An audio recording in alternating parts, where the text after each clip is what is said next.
datang di Beetle Channel, semoga kita bahagia. Jangan lupa subscribe, like, komen dan share agar channel ini semakin berkembang. Terima kasih. Guru Tingkat Dewa. Bab 141.145. Wang Yuande mendapat posisi khusus Tanmen dan siap berangkat segera. Dia mengirim seseorang untuk menyiapkan mobil, dan kemudian pergi menuju Tanjiazen. Kota Tanjia berjarak sekitar 1 jam dari distrik Nancheng. Wang Yuande tidak berani menunda jauh-jauh, dan segera pergi ke kota Tanjia. Kota Tanjia dapat dikatakan sebagai kota kecil biasa. Kota ini masih mempertahankan kebiasaan hidup lama, dan laju kehidupan juga sangat lambat. Lahan pertanian ada di mana-mana di dekat kota, dan bahkan banyak petani yang bekerja di lahan pertanian. Jalanan di kota Tanjia agak bobrok, dan mobil melaju di jalan tersebut, menimbulkan debu di langit. Wang Yuande mengerutkan kening. Jika itu normal, dia tidak akan datang ke tempat terbelakang seperti itu. Tapi sekarang tidak mungkin, untuk menemukan seseorang yang bisa menangani Jia Siwen, dia harus datang ke sini. Melihat rumah-rumah bobrok di desa, Wang Yuande mengerutkan kening. Dengan banyaknya rumah, siapa yang tahu di mana letak Tanmen di mulut Tan Song? Meski kotanya tidak besar, namun berpenduduk ribuan rumah tangga. Jika satu keluarga menemukannya, mustahil untuk melakukannya dalam 1 atau 2 hari. Wang Yuande tidak punya pilihan selain memarkir mobilnya di pinggir jalan dan berjalan menuju seorang lelaki tua yang duduk di pinggir jalan. Wajah lelaki tua itu penuh kerutan dan matanya sangat berlumpur, jadi dia duduk diam di pinggir jalan. "Hei, Pak Tua, tahukah kamu di mana Tan Men berada?" Wang Yuande bertanya dengan tidak sabar ketika dia berjalan mendekati wanita tua itu. Orang tua itu menatap Wang Yuande, menyesap asap kering di tangannya, dan berkata perlahan, "Anak muda, tidakkah kamu tahu bahwa kamu menghormati yang tua dan mencintai yang muda? Dewa menghormati yang tua dan mencintai yang muda, yang kaya adalah pamannya, dan aku adalah pamannya." Wang Yuande berkata dengan nada menghina, "Cepat beritahu aku di mana Tan Men berada." Orang tua itu menggelengkan kepalanya dan berkata, "Saya tidak tahu." Wang Yuande berkata dengan tidak sabar, "Bukankah kamu hanya menginginkan uang?" Sambil berkata, dia mengeluarkan dompetnya dari sakunya, mengeluarkan uang 100 darinya dan menyerahkannya kepada lelaki tua itu, sambil berkata, "Oke, saya akan memberimu 100, cepat." Orang tua itu melirik uang di tangan Wang Yuande, menggelengkan kepalanya dan tidak berkata apa-apa. "Kenapa? Kamu nona tua masih terlalu muda." Wang Yuande sangat marah, menatap lelaki tua itu dan berkata, "Aku memberimu uang untuk memberimu wajah. Aku memperingatkanmu, jangan bersulang atau menghukum anggur. Kamu juga mengatakannya hari ini. Kamu harus mengatakannya, katakan." Karena itu, Wang Yuande mengulurkan tangannya untuk meraih kerah lelaki tua itu. Pria tua itu terlihat tingginya tidak lebih dari 1,5 meter dan dia kurus, sehingga Wang Yuande dapat dengan mudah mengangkatnya.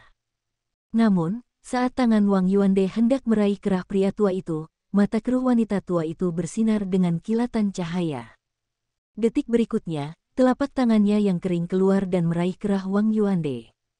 Masa lalu, Wang Yuande sama sekali tidak tahu seni bela diri. Ketika dia bereaksi, telapak tangan kering lelaki tua itu dengan kuat menggenggam kerah bajunya. "Dasar orang tua yang sudah mati. Kamu berani menyerang Lao Su. Tahukah kamu siapa Lao Su?"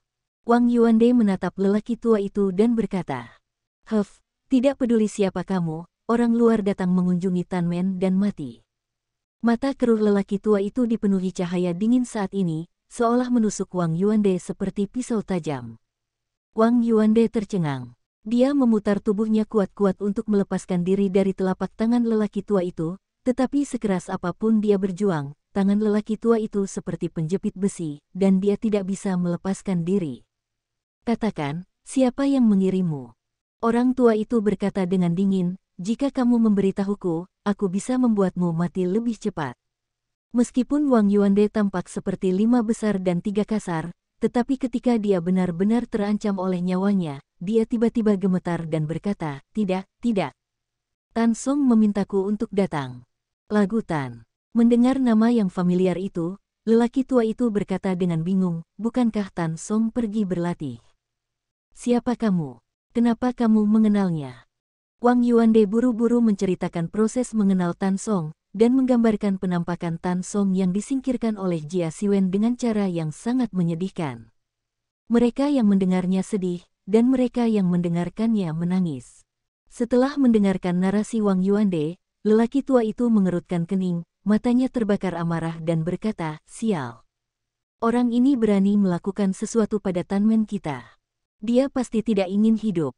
Tuan tua, turunkan saya dulu agar kita bisa bicara." Wang Yuande berkata dengan tergesa-gesa. Orang tua itu melemparkan Wang Yuande ke tanah dan berkata dengan penuh semangat, "Di mana Tan Song sekarang? Bagaimana situasinya?" Wang Yuande buru-buru berkata, "Tuan tua, dia sekarang menerima perawatan di rumah sakit. Kondisinya sangat baik, jadi jangan khawatir." "Itu bagus," kata lelaki tua itu sambil menghela nafas lega. "Hai Pak Tua, apa hubungan Anda dengan Tan Song? Mengapa Anda begitu peduli?" Wang Yuande bertanya dengan curiga. "Tan Song adalah cucuku," orang tua itu berkata dengan ringan. Wang Yuande terkejut, dan buru-buru berkata, "Ternyata berbicara tentang orang tua itu benar-benar tidak sopan. Tolong jangan masukkan kata-kata itu ke dalam hatimu." Tan Wu melambaikan tangannya dengan tidak sabar dan berkata, "Aku tidak peduli dengan apa yang baru saja terjadi. Aku bertanya padamu, di manakah orang yang mengalahkan cucuku? Aku tidak tahu di mana dia. Aku hanya tahu bahwa dia pergi seolah-olah dia telah selesai bertarung. Dia juga mengatakan bahwa kaki Tan hanyalah sulaman kaki dengan kepalan tangan, dan mereka tidak ada di atas panggung sama sekali."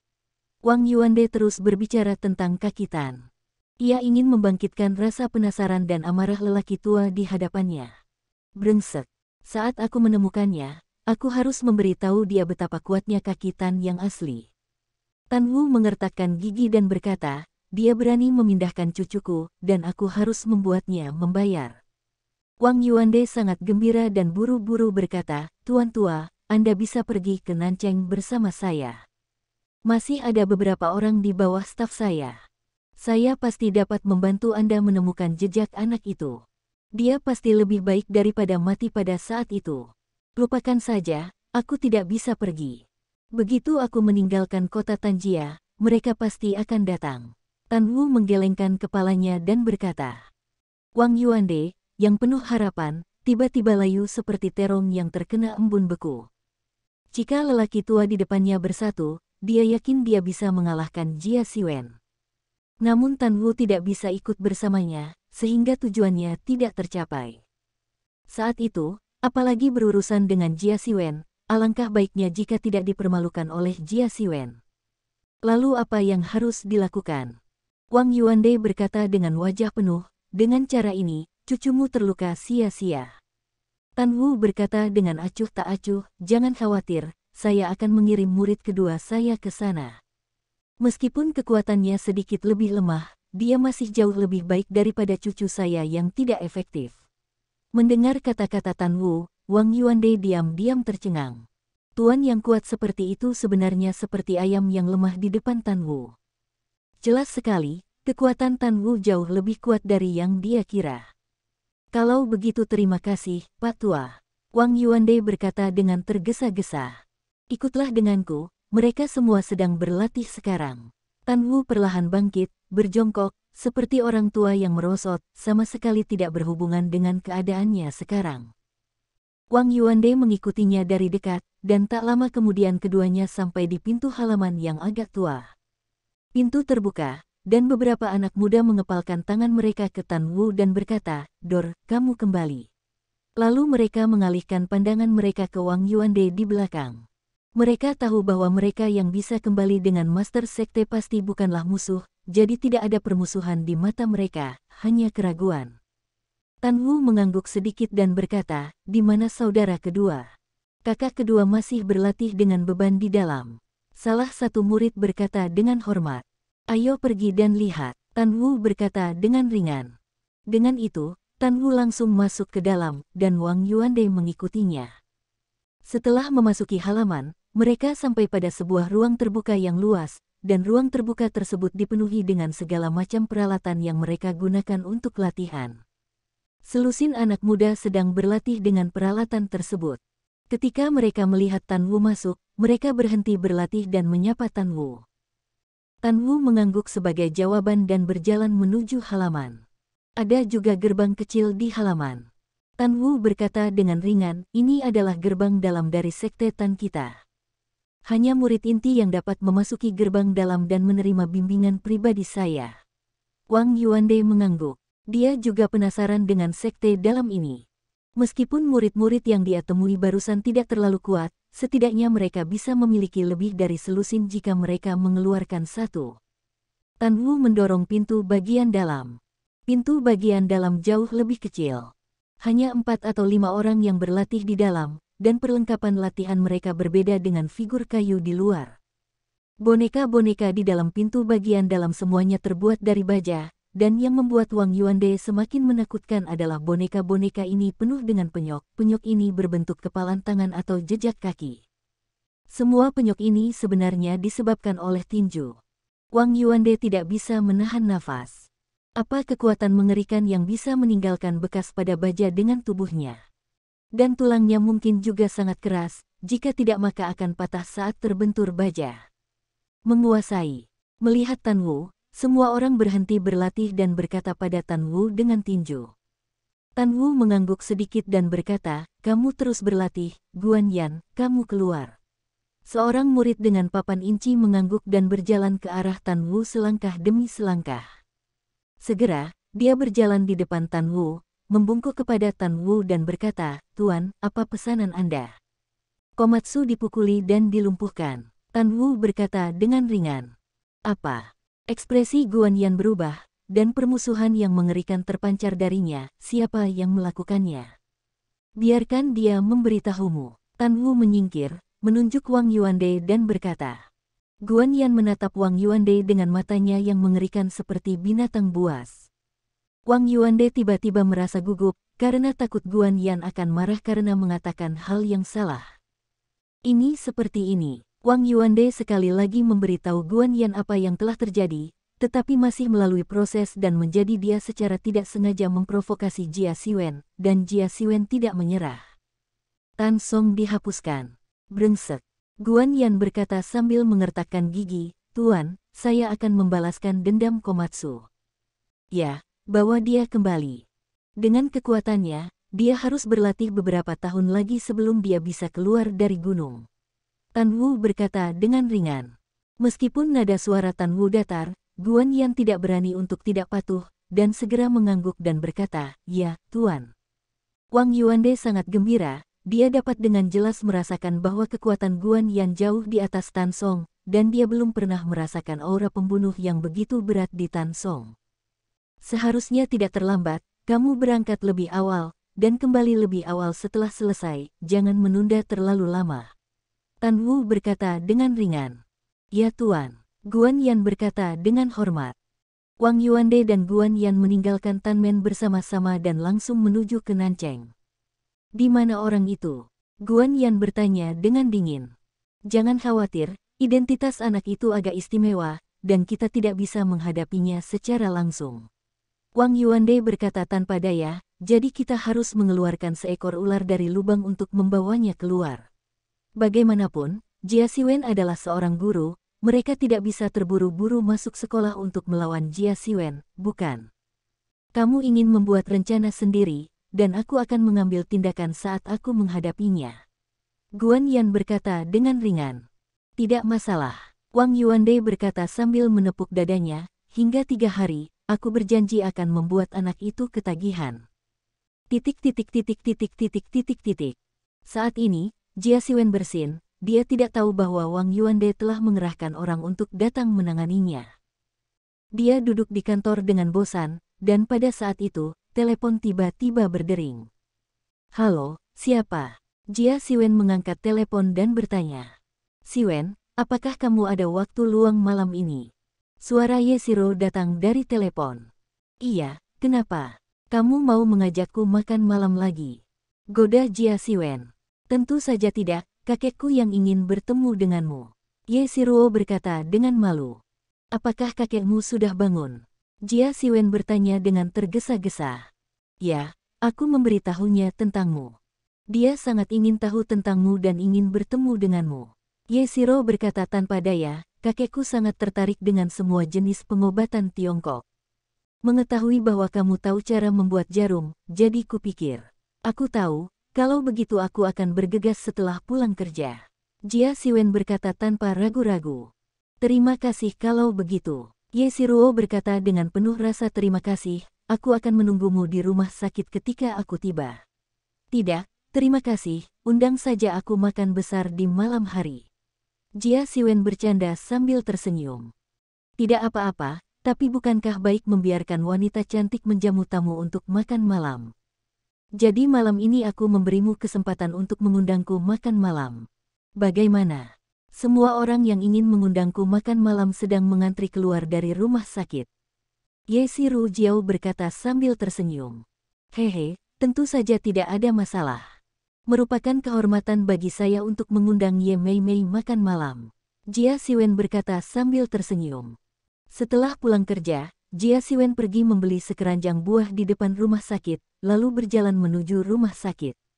Jia Siwen langsung menuju unit perawatan intensif terakhir, namun diberitahu bahwa lelaki tua itu kini dalam kondisi baik dan telah dipindahkan ke bangsal VIP di lantai paling atas. Lalu dia berjalan langsung ke bangsal VIP. Ketika dia naik lift ke pintu bangsal VIP, dia melihat sekilas bahwa hanya ada beberapa bangsal di lantai pertama yang besar. Tempat umum di luar bangsal ini dibersihkan tanpa noda, tanpa sampah. Dan ada beberapa keranjang buah dan barang-barang lainnya di luar lingkungan ini, semuanya dikirim oleh orang-orang yang datang berkunjung. Meski bangsal VIP tidak banyak, Jia Siwen juga mengalami sakit kepala. Dengan banyaknya bangsal VIP, yang mana milik Tuan Ye. Tepat ketika Jia Siwen dalam kesulitan, sebuah suara penuh kejutan terdengar di belakang Jia Siwen. Siwen, kamu di sini. Jia Siwen menoleh ke belakang, dan Yeshiro lah yang memanggilnya. Tubuh Yeshiro mengenakan rok putih, tampak seperti peri yang jatuh dari debu fana, menarik perhatian Jia Siwen. Shiro, siapa ini? Pada saat ini, suara dengan sedikit ketidakpuasan datang dari samping. Jia Siwen menoleh dan melihat bahwa yang berbicara adalah seorang pria muda berkemeja. Pemuda ini memancarkan sedikit kesombongan. Dia memandang Jia Siwen dengan jijik. Ini temanku Jia Siwen, dan ini murid kakekku, bernama Sun Xingwen. Yeshiro menjelaskan. Sun Xingwen berkata dengan ringan, saya mendengar gurunya sakit, jadi saya datang ke sini untuk memeriksanya.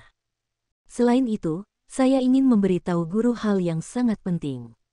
Sambil berbicara, dia mengarahkan pandangannya pada Yeshiro, dan siapapun dapat melihat sentimen di matanya. Namun, Yeshiro sama sekali tidak memperhatikan mata Sun Xingwen, perhatiannya tertuju pada Jia Siwen. Ayo kalau kamu datang, apa yang kamu lakukan dengan hadiah? Yeshiro melihat keranjang buah di tangan Jia Siwen, sungguh, buang-buang uang. Dengan itu, Yeshiro mengambil keranjang buah di tangan Jia Siwen seperti menantu perempuan dan berkata, ayo pergi, ayo masuk. Kakek seharusnya sedang menonton TV sekarang. Oke, Jia Siwen mengangguk, dan masuk bersama Yeshiro. Sun Xingwen di belakang memandang Jia Siwen dengan ekspresi muram. Jika matanya bisa membunuh, dia mungkin sudah membunuhnya berkali-kali. Sebenarnya aku ingin merebut pikiranku, siapapun yang berani merebut adalah musuhku. Sun Xingwen bergumam, bagaimana bisa wanita jalang malang itu dibandingkan denganku? Memikirkan hal ini, Sun Xingwen merasa lebih baik, lalu masuk. Begitu Yeshiro masuk, dia melihat Ye Zinan terbaring di tempat tidur sambil menonton TV. Kakek, kita sudah sampai. Yeshiro tersenyum dan meletakkan keranjang buah di atas meja di sampingnya.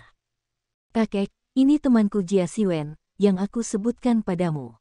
Ye Zinan memandang Jia Siwen sambil tersenyum, dan mengangguk puas setelah beberapa saat dan berkata, ya, lumayan, pemuda itu berbakat, muda dan menjanjikan, jauh lebih baik daripada lelaki tua ketika saya masih muda.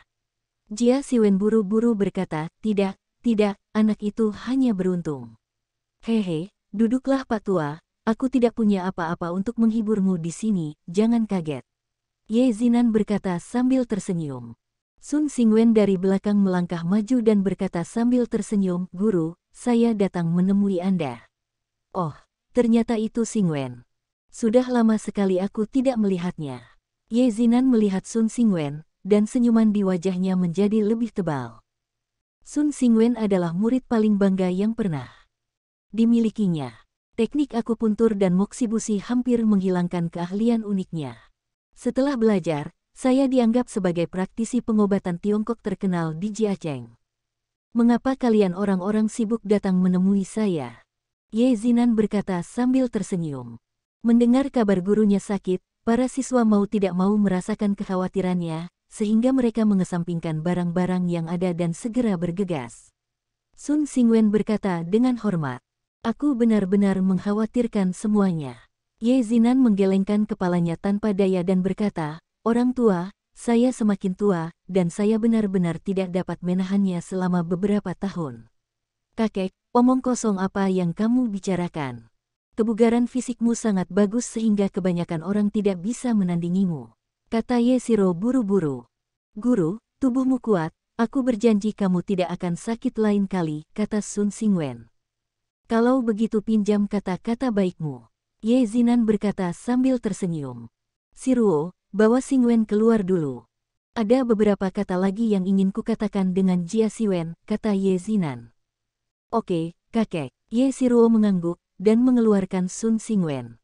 Hanya Jia Siwen yang tersisa di bangsal besar itu. "Anak muda, kudengar kamu tahu cara merayumu."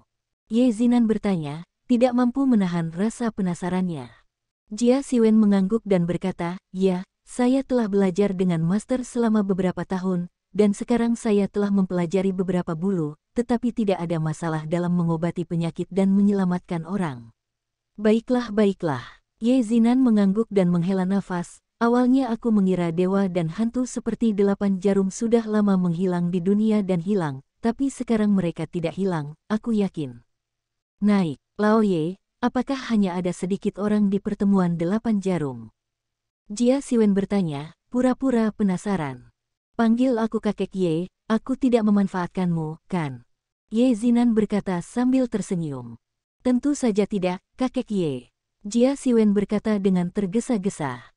Senang rasanya bisa lebih dekat dengan Ye Zinan. Seperti Xiao Taihua, Ye Zinan memiliki posisi yang tak tertandingi di rumah sakit besar di Nancheng. Dekan di hampir setiap rumah sakit adalah murid-muridnya, yang dilatih olehnya. "Dari Anda telah mempelajari 8 jarum para dewa dan hantu. Tentu saja, Anda tidak menganggap 8 jarum para dewa dan hantu itu begitu misterius, tetapi di mata kita, 8 jarum para dewa dan hantu hanyalah teknik akupuntur terlarang." Mata Ye Zinan melihat. Sedikit kesungguhan terungkap, awalnya akupuntur terutama digunakan untuk mengobati beberapa penyakit dalam, tetapi akupuntur 8 titik bahkan dapat menyembuhkan penyakit luar. Jia Siwen mengangguk. Meskipun dia tidak tahu banyak tentang 8 jahitan, dia telah membaca beberapa pengenalan tentang 8 jahitan. Beberapa jahitan berikutnya dapat diperbaiki meskipun lengannya patah. Dan 8 jarum tersebut dapat memulihkan sepenuhnya seseorang yang berada di ambang kematian. Seberapa menakutkankah kemampuan ini? Tidak heran jika banyak orang yang bergegas menuju para dewa dan hantu. Jika Anda dapat mempelajari 8 jahitan hantu dan hantu, maka banyak orang akan datang kepada Anda untuk meminta bantuan, dan menerima ketenaran dan kekayaan pada saat itu tidak akan menjadi masalah sama sekali. Tetapi karena kamu bisa mempelajari 8 jarum dewa dan hantu, itu berarti kamu berhubungan dengan 8 jarum dewa dan hantu. Saya harap kamu tidak menggunakan pengetahuan yang telah kamu pelajari untuk menyakiti orang." Ye Zinan memandang Jia Siwen dengan ekspresi serius. "Itu tidak akan merugikan orang," kata Jia Siwen tercengang, dan lelaki tua Ye terlalu memikirkannya. Seolah melihat pikiran di hati Jia Siwen, Ye Zinan berkata dengan acuh tak acuh, "Anak muda, bukankah kamu berpikir bahwa kamu tidak akan pernah menyakiti orang lain? Menghadapi kepentingan absolut, orang baik manapun akan berubah menjadi orang jahat dalam sekejap. Manusia benar-benar dapat dipercaya, kecuali diri mereka sendiri. Saya ingin tahu apakah Anda pernah mendengar tentang insiden kota hantu Nancheng?" kata Ye Zinan tiba-tiba. "Aku tahu." Jia Siwen mengangguk. "Kota hantu Nancheng ini terjadi beberapa dekade lalu. Saat itu, ada sebuah kota kecil bernama Kota Tianan di Nancheng. Meskipun kotanya tidak besar, kota ini berpenduduk ribuan orang. Siapa tahu, kota kecil ini berubah menjadi kota hantu dalam satu malam, dan semua orang di kota itu meninggal secara tak terduga. Saat itu, kejadian ini menimbulkan sensasi yang sangat besar. Semua orang dalam dibungkam. Tersiar kabar bahwa seseorang meracuni kota tersebut dan menimbulkan korban jiwa bagi masyarakat di kota kecil tersebut.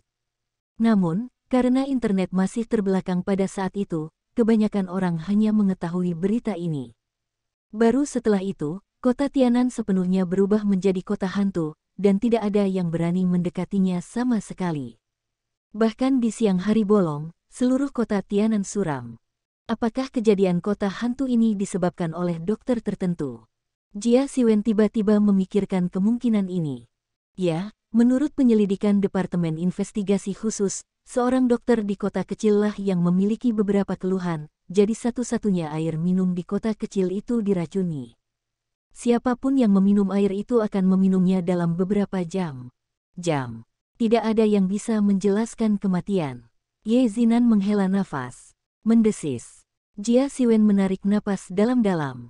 Dia tidak menyangka seseorang akan langsung meracuni dan membunuh ribuan orang demi keinginan egoisnya sendiri. Apakah pembunuhnya menangkapnya? Jia Siwen bertanya. Ye Zinan menggelengkan kepalanya dan berkata, sejauh ini belum ada berita, orang itu sepertinya sudah menguap. Jia Siwen tampak serius. Masuk akal jika dinasti surgawi pasti akan mementingkan masalah ini. Di mana dokter desa bisa bersembunyi. Sekarang mereka belum dapat menemukannya, yang menunjukkan bahwa kekuatan tersembunyi lawan sangat kuat. Tapi ini tidak ada hubungannya dengan dia. Bertahun-tahun telah berlalu, dan saya belum pernah mendengar hal seperti ini. Mungkin pembunuhnya sudah mati. Jangan khawatir, kakek Ye, apapun yang terjadi, aku tidak bisa mengambil jalan yang tidak benar. Jia Siwen berkata dengan tegas, inilah keuntungan terakhirku. Itu bagus. Ye Zinan tersenyum dan menggelengkan kepalanya dan berkata, saya percaya Anda akan datang kepada saya kapanpun Anda membutuhkan bantuan mulai sekarang. Pak Tua, meskipun saya semakin tua sekarang, saya masih bisa membicarakannya di Nancheng. Kalimat. Jia Siwen yakin bahwa dengan pengaruh Ye Zinan saat ini di Nancheng, mungkin tidak menjadi masalah bagi siapapun yang ingin mengganti direktur rumah sakit. Kalau begitu terima kasih kakek Ye, kata Jia Siwen sambil mengepalkan tangannya. Dengan kata-kata Ye Zinan, ada dukungan lain di belakangnya. Kali ini di Nancheng, selama dia tidak melakukan kejahatan, hampir tidak ada yang bisa menahannya. Oke, ini sudah larut, kamu dan si Ruo akan pergi makan malam, Pak Tua. Aku tidak akan berpartisipasi dalam kegiatan masa mudamu. Ye Zinan berkata sambil tersenyum, ngomong-ngomong, apakah kamu punya waktu luang dalam sebulan? Jia Siwen mengangguk dan berkata, aku baik-baik saja, ada apa dengan kakek Ye? Ulang tahunku yang ke-80 akan menjadi ulang tahunku yang ke-80 dalam 1 bulan. Silakan bergabung denganku saat itu. Ye Zinan berkata, pada saat itu, akan ada banyak orang lanjut usia yang bekerja di bidang medis Tiongkok. Anda juga dapat menemukan kesempatan untuk bertukar pengalaman dengan mereka. Ini akan sangat membantu Anda. Jia Siwen mengangguk dan berkata, oke, saya akan sampai di sana saat itu. Haha, itu bagus. Ye Zinan mengangguk puas. Jika Jia Siwen datang, maka dia bisa mengenalkannya pada teman lamanya. Jika Jia Siwen bisa mengajarkan beberapa keterampilan, mungkin itu akan berguna bagi seluruh dinasti surgawi. Pengobatan Tiongkok mempunyai pengaruh yang sangat besar. Kalau begitu aku pergi dulu, kata Jia Siwen sambil mengepalkan tangannya. Setelah berbicara, Jia Siwen langsung meninggalkan bangsal. Ketika dia tiba di luar bangsal, tatapan curiga dan penasaran Ye Shiro serta tatapan mematikan Sun Xingwen menyambutnya. Jia Siwen merasa aneh, dia tidak memprovokasi Sun Xingwen ini. Mengapa dia terus memandang dirinya sendiri dengan mata seperti ini? Mungkinkah dia iri karena aku lebih tampan darinya? Jia Siwen tiba-tiba memikirkan kemungkinan ini, dan hatinya tiba-tiba menjadi jernih. Apa yang kakek minta kamu katakan? Ye Shiro bertanya dengan rasa ingin tahu. Di hadapan orang luar, wajar saja jika Jia Siwen mengatakan bahwa dia akan canggung. Dia tersenyum dan berkata, orang tua itu mengingatkan saya untuk berpartisipasi dalam ulang tahunnya yang ke-80. Saya harus mempersiapkan diri dengan baik saat itu. Haha, andalkan saja kamu untuk mempersiapkannya dengan baik. Apa yang bisa kamu persiapkan? Bawa sekeranjang buah lagi ke sana. Sun Xingwen berkata dengan nada meremehkan. Jia Siwen melirik Sun Xingwen dan berkata dengan lemah, apa yang saya berikan sepertinya tidak ada hubungannya dengan yang mulia. Yang ingin saya berikan adalah kebebasan saya. Hentikan, jika kamu ingin memberikan sesuatu yang bernilai 1.000 atau 800 yuan, maka kamu harus menyimpannya. Akan memalukan jika mengirimkan barang-barang itu. Sun Xingwen berkata dengan ekspresi angkuh, tapi itu juga benar, berdasarkan kondisi keuanganmu. Saya khawatir saya hanya mampu membeli ini, bukan? Hehe, kamu tidak perlu khawatir tentang itu. Jia Siwen berkata sambil tersenyum ringan, kamu hanya perlu menjaga dirimu sendiri. Sun Xingwen mencibir, hehe, aku hanya mengingatkanmu, jangan sampai kamu malu di pesta ulang tahun guru. Terima kasih banyak, kata Jia Siwen tanpa rasa sakit, oke, ayo makan. Siruo, kamu ingin makan apa? Aku akan mentraktirmu malam ini. Sun Xingwen di samping segera berjalan ke arah Ye Siruo dan berkata sambil tersenyum. Jia Siwen tersenyum, tidak berbicara, menunggu jawaban Ye Siruo.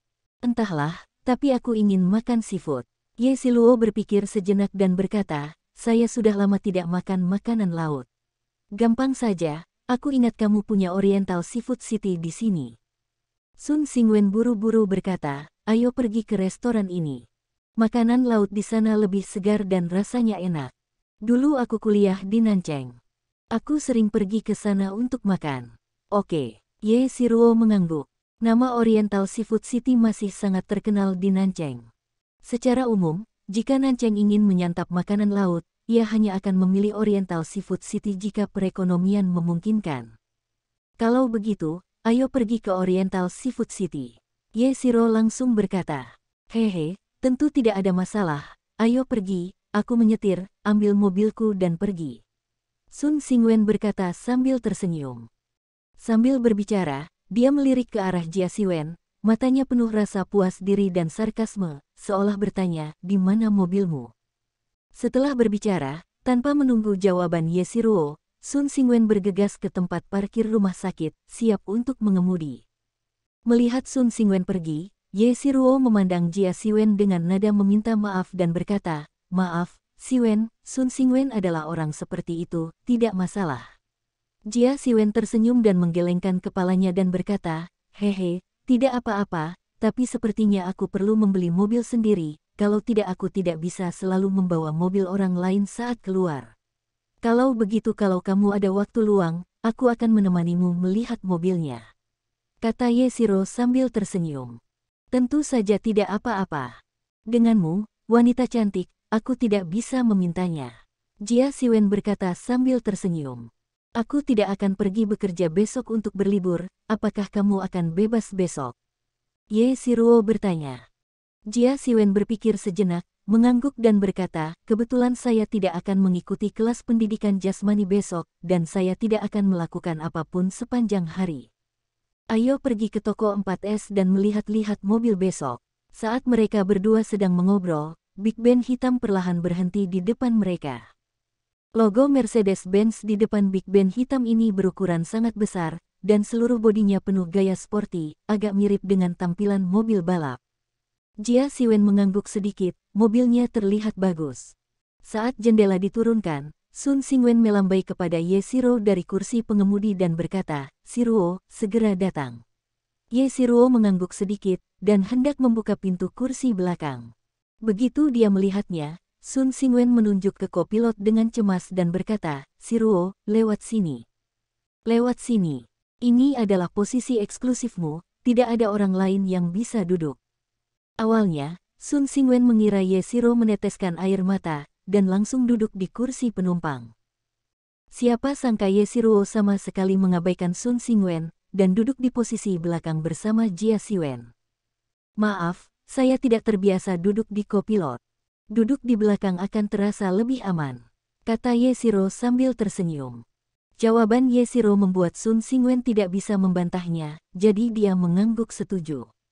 Melihat Yeshiro tidak diperbolehkan duduk di kopilot, Sun Xingwen tidak punya pilihan selain menyalakan mobil dan berkendara menuju Oriental Seafood City. Shiruo, apa pendapatmu tentang mobilku? Setelah mengemudi beberapa saat, Sun Xingwen mulai mencari topik untuk ngobrol dengan Yeshiro.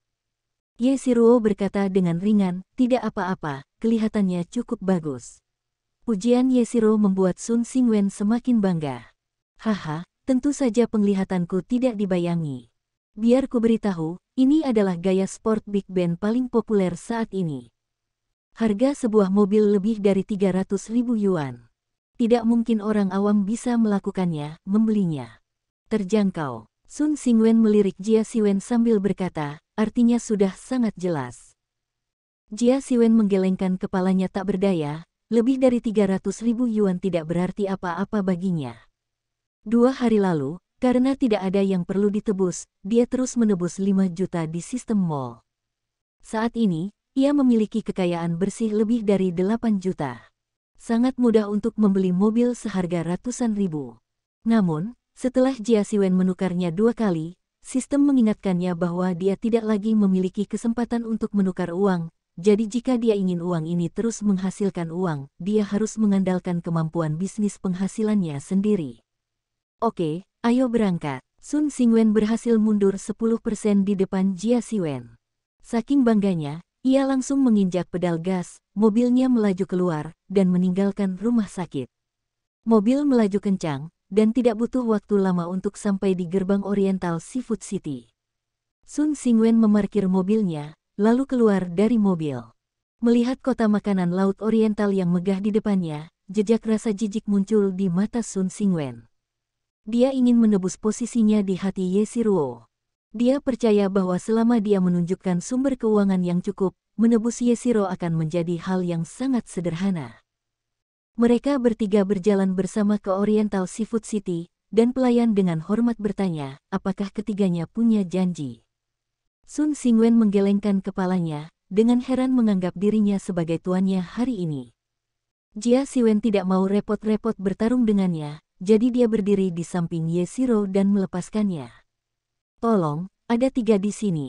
Pelayan itu berkata dengan hormat sambil memberi isyarat tolong. Tak lama kemudian, pelayan membawa mereka bertiga ke suatu posisi di aula. 3, kamu ingin makan apa? Pelayan mengeluarkan tablet pesanan dan menyerahkannya kepada Sun Xingwen, kamu hanya perlu memesannya. Sun Xingwen mengambil tablet itu dan menyerahkannya langsung kepada Yeshiro dan berkata, Shiruo, kamu bisa memesannya, nona dulu. Yeshiro tersenyum dan menggelengkan kepalanya dan berkata, tidak, kamu bisa memesannya.